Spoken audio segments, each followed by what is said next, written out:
My brother's wife smirked at Thanksgiving and said, "Your parents only love you when you're paying their bills." My mom laughed and added, "You're not welcome unless you clear your brother's credit card debt."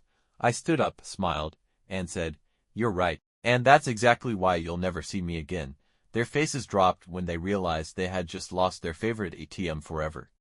This happened over the past year, and I'm finally ready to share the whole story. It's long, but stick with me. The ending is absolutely worth it. Some details changed for privacy. TLDR at bottom for those who want the quick version, but you're missing out if you skip to it. I, 35 male, own a successful chain of fitness centers across Central Plains.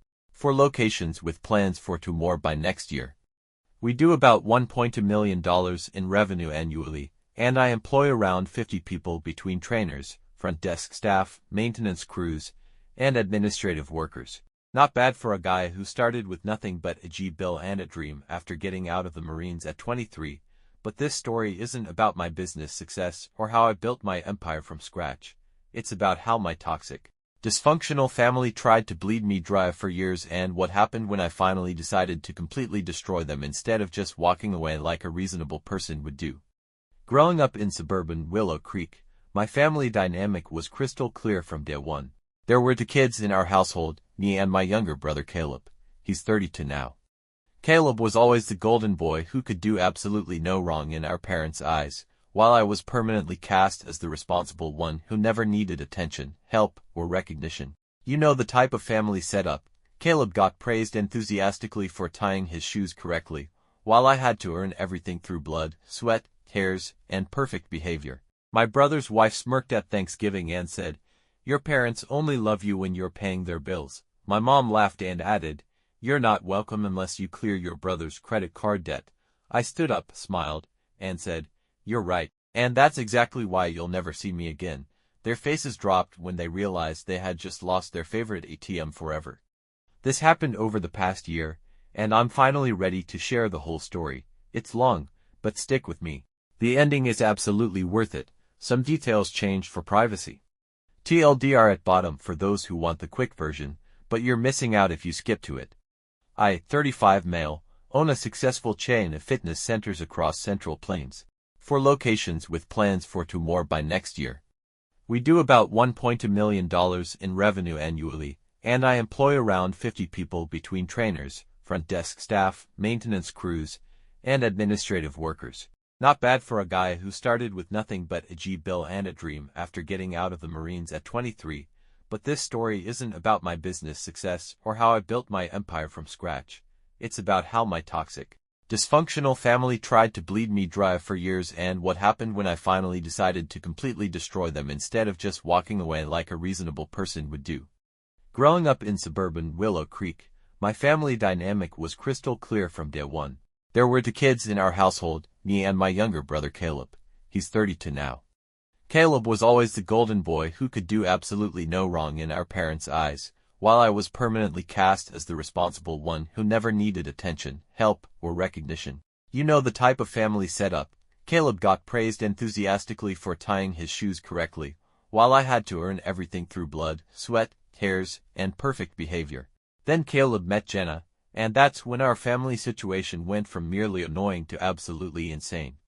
Jenna was literally every negative stereotype about materialistic, shallow women rolled into one insufferable person. She had fake chest implants, fake lip injections, fake eyelash extensions, and acrylic nails so long and elaborate, she couldn't perform basic tasks like typing or opening car doors.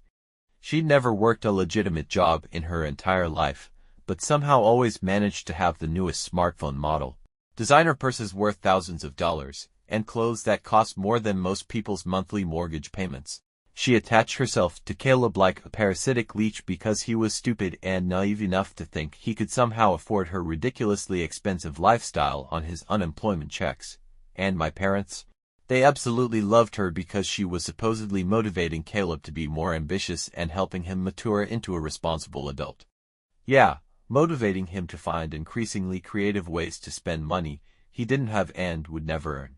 The girl also had the intellectual capacity of a houseplant.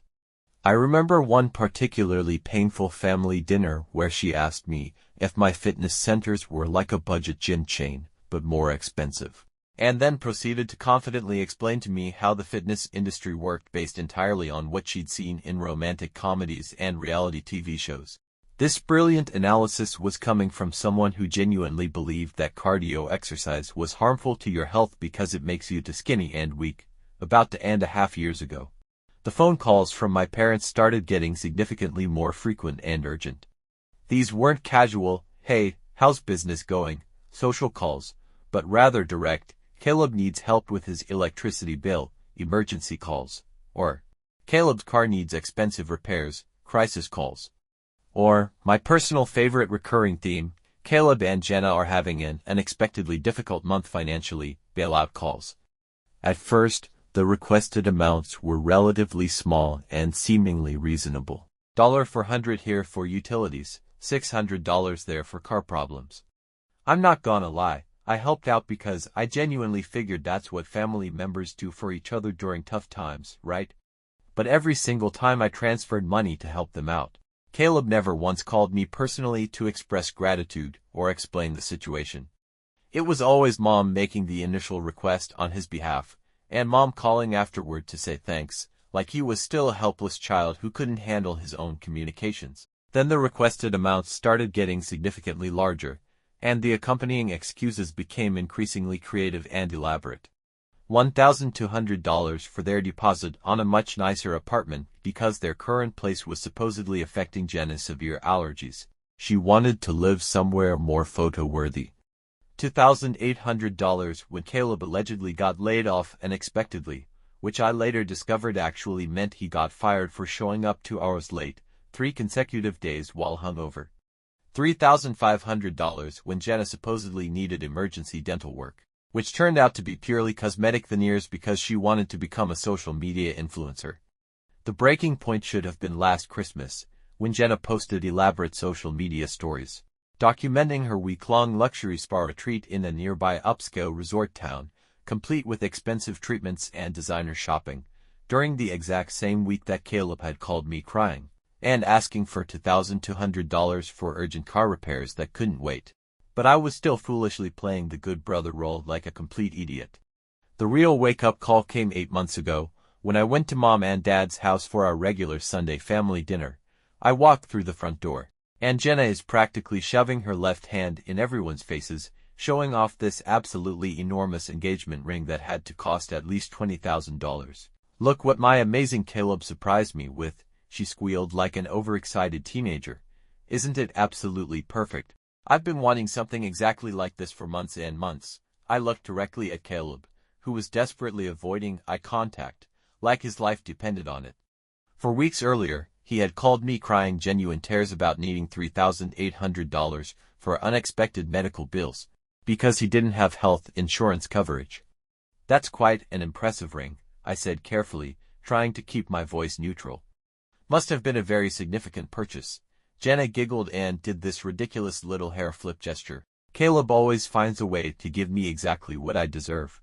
He's so generous and thoughtful about showing his love. Yeah, generous with my hard-earned money, and thoughtful about hiding it from me." During that same uncomfortable dinner, Jenna made several passive-aggressive comments about how some people just aren't relationship material, while staring directly at me with obvious judgment. I was 35 and single entirely by choice. I'd been too focused on building my business empire and securing my financial future to get serious about dating or marriage. But she acted like I was some kind of pathetic failure, because I wasn't married to someone who constantly spent my money. "Maybe you should focus less on those gym things and more on finding a wife," she said with this incredibly condescending smirk. "I mean, what's the point of making all that money if you don't have anyone special to spend it on?" My mom actually nodded in complete agreement like Jenna was dispensing profound wisdom. "She makes a really good point, Aaron. You can't work every single day forever." That night, lying in my own bed in my own house that I'd paid for with my own money, I made a firm decision. I was completely done being their personal bank account. Things got surprisingly quiet for a few months after I stopped responding to their increasingly desperate money requests. I genuinely figured maybe they'd finally learned their lesson about financial responsibility, or perhaps found some other gullible victim to fund their ridiculous fantasy lifestyle. I was incredibly, spectacularly wrong about both possibilities. Then Mom called exactly 3 weeks before Thanksgiving, and I should have immediately known something major was up based on her tone alone. "Erin, sweetheart," she said in that artificially sweet, overly cheerful voice she specifically reserves for when she wants something extremely important. "Are you planning to come for Thanksgiving dinner this year?" I'd been seriously considering skipping the whole thing entirely, to be completely honest. Every single family gathering felt like an exhausting theatrical performance where I was forced to play the role of the successful son who should be endlessly grateful for the opportunity to solve everyone else's financial problems and personal crises. But I made the crucial mistake of saying yes, I would attend. "That's absolutely wonderful." Mom sounded way too relieved and excited for a simple holiday dinner invitation. "It'll be so nice to have the entire family together for such a special occasion." The excessive enthusiasm and obvious relief in her voice should have been my first major warning sign. Mom was never that genuinely excited about holiday dinners, unless there was some kind of significant hidden agenda involved. During that same uncomfortable dinner, Jenna made several passive-aggressive comments about how some people just aren't relationship material, while staring directly at me with obvious judgment. I was 35 and single entirely by choice. I'd been too focused on building my business empire and securing my financial future to get serious about dating or marriage. But she acted like I was some kind of pathetic failure, because I wasn't married to someone who constantly spent my money. "Maybe you should focus less on those gym things and more on finding a wife," she said with this incredibly condescending smirk. "I mean, what's the point of making all that money if you don't have anyone special to spend it on?" My mom actually nodded in complete agreement like Jenna was dispensing profound wisdom. "She makes a really good point, Erin. You can't work every single day forever." That night, lying in my own bed in my own house that I'd paid for with my own money, I made a firm decision. I was completely done being their personal bank account. Things got surprisingly quiet for a few months after I stopped responding to their increasingly desperate money requests. I genuinely figured maybe they'd finally learned their lesson about financial responsibility, or perhaps found some other gullible victim to fund their ridiculous fantasy lifestyle. I was incredibly, spectacularly wrong about both possibilities. Then Mom called exactly 3 weeks before Thanksgiving, and I should have immediately known something major was up based on her tone alone. "Erin, sweetheart," she said in that artificially sweet, overly cheerful voice she specifically reserves for when she wants something extremely important. "Are you planning to come for Thanksgiving dinner this year?" I'd been seriously considering skipping the whole thing entirely, to be completely honest. Every single family gathering felt like an exhausting theatrical performance where I was forced to play the role of the successful son who should be endlessly grateful for the opportunity to solve everyone else's financial problems and personal crises. But I made the crucial mistake of saying yes, I would attend. "That's absolutely wonderful." Mom sounded way too relieved and excited for a simple holiday dinner invitation. "It'll be so nice to have the entire family together for such a special occasion." The excessive enthusiasm and obvious relief in her voice should have been my first major warning sign. Mom was never that genuinely excited about holiday dinners, unless there was some kind of significant hidden agenda involved. "The only thing is," Caleb finally said, while staring directly at his plate instead of looking at me, "we're running a little short on the deposit for the venue and all the catering expenses." And there it was. The real reason for this mandatory family dinner gathering. "How short are we talking exactly?" I asked. Even though I already knew this was going to be completely unreasonable and outrageous. Caleb and Jenna exchanged one of those meaningful looks that couples share when they're about to tag team someone for money. Then Jenna leaned forward across the table, with this incredibly entitled smile that made my skin crawl with disgust. "It's honestly not that much money when you think about it," she said dismissively, waving her hand like she was discussing pocket change. "Just $22,000. I genuinely almost choked on the food in my mouth. $22,000. Well, Mom jumped in immediately, clearly having rehearsed this presentation. "When you actually break it down properly, it's really quite reasonable for a quality wedding. The venue rental is $6,000, professional catering is $10,000, floral arrangements are $3,000, and then there's the photographer, the musicians, the cake, and all the other essentials." "Hold on just a minute," I interrupted firmly. "You haven't actually paid for any of this stuff yet." Jenna's fake smile got noticeably tighter around the edges. "We put down small deposits to hold everything, but all the full payments are due next Friday. I looked around the table slowly and deliberately. Everyone was watching me with expectant expressions, like this whole elaborate setup was already decided and I was just going through the motions before opening my wallet and solving their problems. "And you want me to pay for your entire wedding?" "Not pay for it exactly," Caleb said quickly, trying to sound reasonable. "Just help out significantly. You know, as a generous wedding gift from my successful big brother." Jenna actually laughed out loud, and it was honestly the most condescending sound I'd ever heard in my entire life. "I mean, what else would you spend your money on anyway? You don't have a wife or children or any real family responsibilities. Your parents only love you when you pay their bills."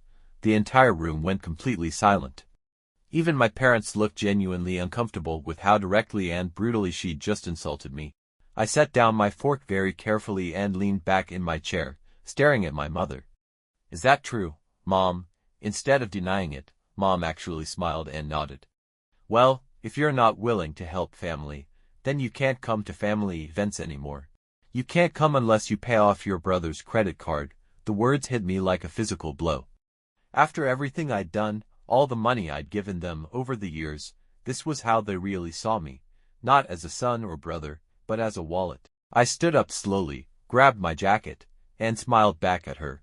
"You know what? You're absolutely right, and that's why you'll never see me again." The change in the room was immediate and dramatic. Mom's confident smile vanished instantly. Dad's face went white. Caleb looked like he'd been slapped. Jenna's smug expression faltered as she realized what had just happened. Their faces completely dropped when they realized they had just lost me forever. "Wait, Aaron, I didn't mean," Mom started. But I was already walking toward the door. "Yes, you did mean it, and now you get to live with it." And I walked straight out the front door without looking back. For 3 solid weeks after that Thanksgiving disaster, my phone was constantly buzzing with incoming messages from every family member. Long guilt-tripping text messages from Mom about how disappointed and hurt she was by my selfish behavior at dinner. Multiple voicemails from Dad lecturing me extensively about family loyalty and stepping up when it really matters. Even several pathetic messages from Caleb, though he was mostly just whining about how I was ruining his special day and destroying his happiness. But the absolute best and most entertaining messages came directly from Jenna herself.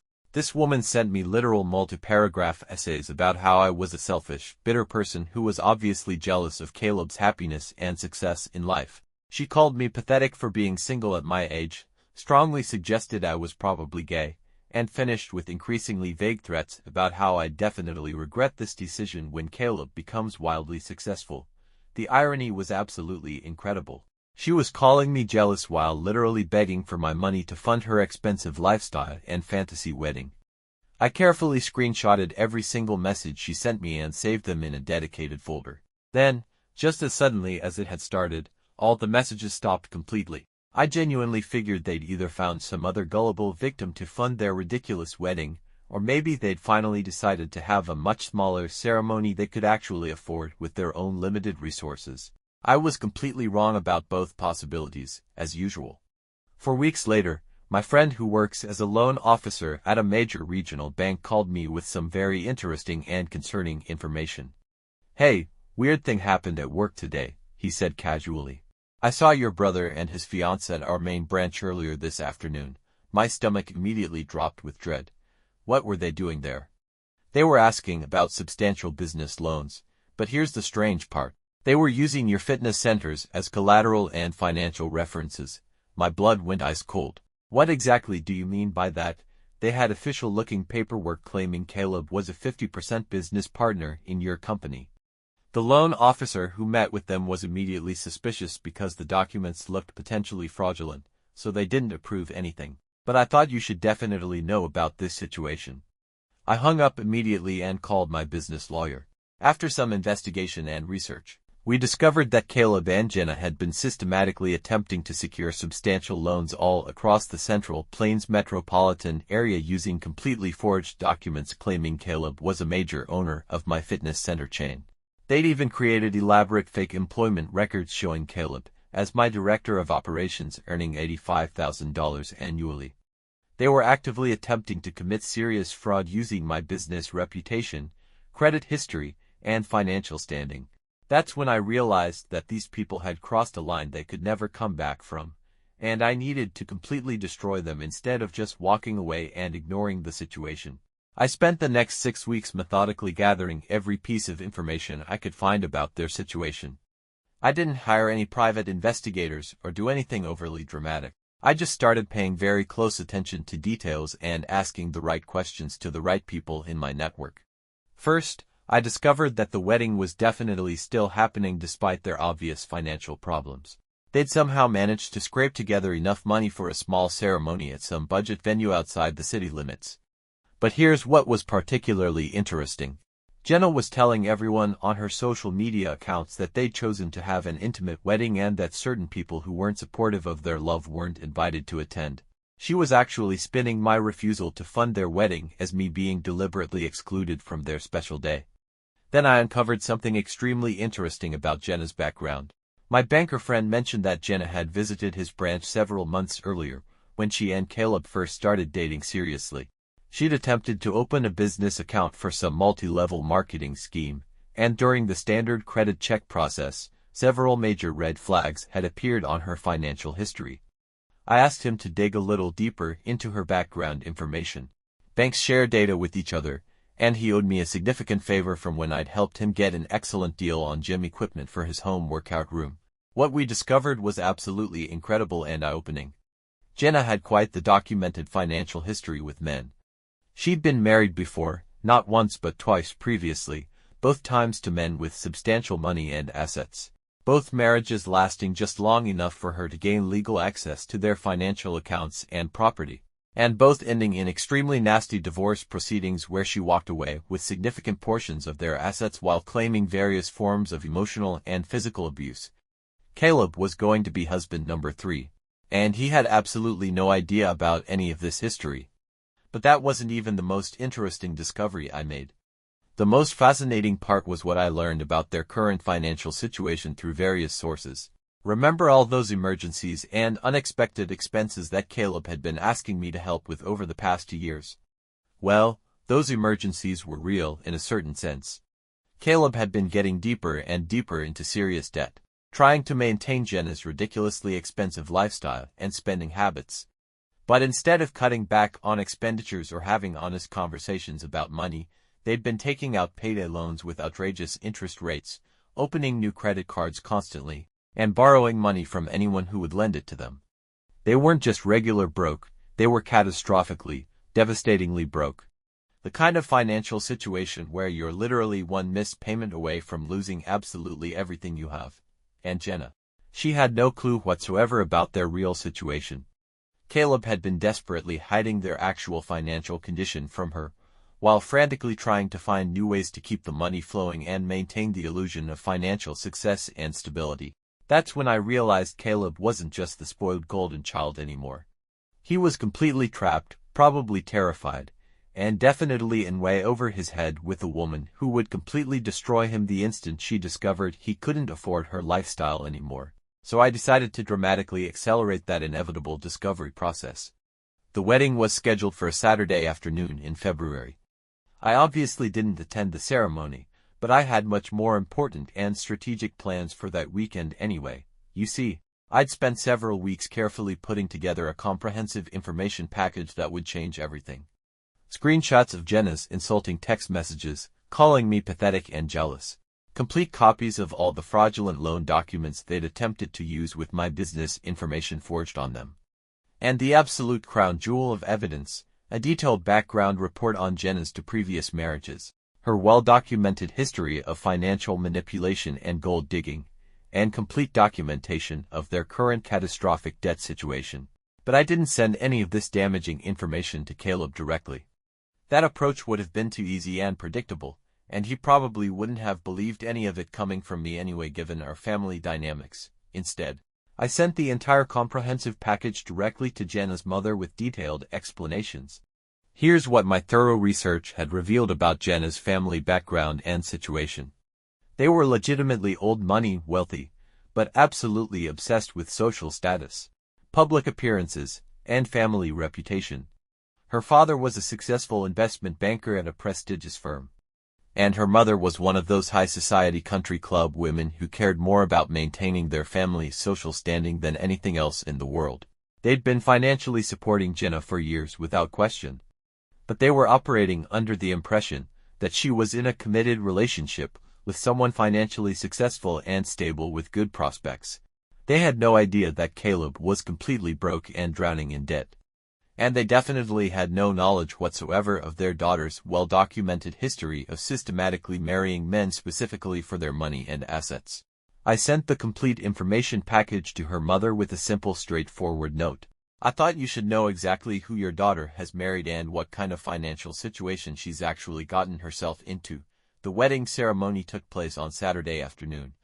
By Monday morning at 8 a.m. sharp, my phone was ringing insistently. It was Caleb. And he sounded more completely destroyed than I'd ever heard another human being sound in my entire life. "Aaron," he said, and his voice was literally shaking with raw emotion. "I desperately need to talk to you about something extremely important. What's going on? Caleb, can you possibly meet me somewhere today? Please, I'll pay for coffee or lunch or whatever you want." He sounded so completely broken and utterly defeated that I almost felt genuinely sorry for him. Almost.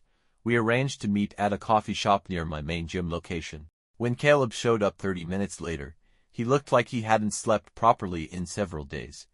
His eyes were completely bloodshot, his hands were visibly shaking. And he kept looking around nervously like he was afraid someone dangerous might be following him. "She's completely gone," he said without any preamble or greeting. "Who's gone?" "Jenna. She left me permanently. Took absolutely everything valuable and just disappeared." I raised an eyebrow with genuine curiosity. "Everything?" Caleb nodded miserably. "All the wedding gifts we received, the money her parents had given us for the honeymoon, even our security deposit for the apartment. She cleaned out our joint bank account down to the very last penny and vanished completely." "What exactly happened over the weekend?" "Her parents called her early Sunday morning while we were still at the hotel. They'd somehow gotten incredibly detailed information about our real financial situation, about my actual employment situation and our debts. They flew down here immediately and had this massive screaming confrontation with her in the hotel lobby." Caleb ran his hands through his hair frantically and repeatedly. "She tried desperately telling them it was all lies and misinformation from jealous people. But then they started asking very specific questions about money, about my employment history, about all our credit card debts and loans. And she suddenly realized the complete truth about everything. She realized you're completely broke and have been lying to her. Worse than just broke. We owe over $50,000 in credit cards, payday loans, and personal debt from friends. Her parents immediately cut her off financially and told her she was completely on her own from now on. And Jenna," he laughed with absolutely no humor whatsoever. "She looked directly at me and said, 'I definitely didn't sign up to be poor and struggle,' and just walked out of my life forever." I sipped my coffee calmly and waited patiently for him to continue with his story. "Aaron, I'm completely screwed beyond repair. Like absolutely and totally ruined beyond any hope of recovery. The apartment rent is due this week. All the credit card minimum payments are due and I literally cannot make any of them. I'm going to lose everything I have left. What about Mom and Dad? Can't they help you out?" Caleb's face completely crumpled with shame and embarrassment. "They don't know how catastrophically bad the real situation actually is. They think I just need help with a few monthly bills and regular expenses. If they knew the actual truth about everything," he trailed off helplessly, "they'd be disappointed in you. They'd completely disown me forever and never speak to me again. You know exactly how Dad feels about financial irresponsibility and poor life choices." I almost started laughing at the incredible irony of the situation. Dad claimed to hate financial irresponsibility above all else, but he'd been directly enabling Caleb's terrible decisions for years and years without even realizing what he was doing. Caleb looked up at me with the most desperate, pleading eyes I'd ever seen from another human being. "I know I've completely messed up everything in my life. I know I've been a terrible brother to you for years, but I'm literally begging you, Aaron, please help me one more time. I need your help more than I've ever needed anything in my entire life." "How much help are we talking about exactly?" $50,000 minimum. Maybe $60,000 to get completely clear of everything and start over with a totally clean slate. I leaned back in my chair thoughtfully and studied his desperate face. $60,000. To clean up a disaster that should never have happened in the first place if he'd made even one responsible decision. You know what, Caleb? You're absolutely right about some things. You did completely mess up everything, and you have been a terrible brother to me for most of our adult lives. His face fell with crushing disappointment and despair. But more importantly than any of that, you've been a user and a parasite for your entire adult life.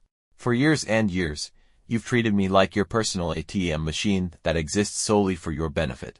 You've never once asked how I'm doing personally or professionally, never offered to help me with anything whatsoever, never even bothered to say thank you when I bailed you out of your various messes and crises. Aaron, please.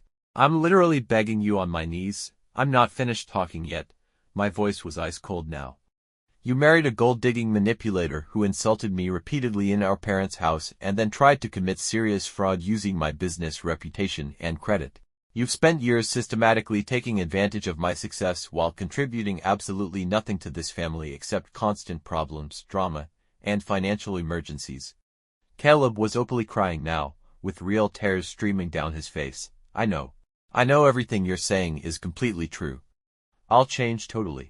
I swear on everything holy. I'll get a real job immediately. I'll pay you back every single penny with interest. I'll do whatever you want me to do. No, you won't change. I stood up and put on my jacket deliberately. You know why you won't actually change? Because you've never actually had to face real consequences. Every single time you've screwed up your life completely, someone has been there to fix it for you without question. Mom, Dad, me. We've all been enabling your pathetic, irresponsible behavior for decades. I looked down at him, completely pathetic and broken in his chair like a defeated child. So here's exactly what's going to happen moving forward. You're going to go home and figure this entire mess out completely by yourself. You're going to get any job you can possibly find and work your way out of this financial hole $1 at a time over many years. And maybe if you actually learn something meaningful from this experience and demonstrate real change, in a few years we can discuss having some kind of genuine relationship. Aaron, please don't do this. I'm your brother. No, I said firmly, walking toward the door without looking back. You're my parents' son. There's a significant difference between those two things. And I walked away from him forever. 6 months later, I heard through Mom that Caleb had filed for bankruptcy and was living in a tiny studio apartment across town, working double shifts at a warehouse loading trucks for minimum wage. Jenna had married some corporate lawyer she'd met on a dating app within 2 months of leaving Caleb. Mom and Dad kept pressuring me relentlessly to help him out financially, to be the bigger person, and forgive family because blood is thicker than water. I told them exactly the same thing I told Caleb. Some crucial life lessons can only be learned through direct personal experience and consequences. Caleb still calls me occasionally now, maybe once every few weeks. He's not asking for money anymore. He finally learned that particular lesson the hard way. He's just trying to check in and slowly rebuild some kind of relationship from absolute scratch. The conversations are incredibly awkward and stilted, but maybe that's exactly how genuine change and growth has to start. TLDR. My family treated me like an ATM for years, expecting me to fund their irresponsible lifestyle. When I refused to pay for my brother's $22,000 wedding, they insulted me and said I wasn't welcome unless I paid their bills. I uncovered my brother and his fiance's attempt to commit fraud using my business, and sent evidence of their financial ruin and her gold-digging history to her wealthy parents, who cut her off. She left him, and now he's bankrupt, working minimum wage, and trying to rebuild our relationship.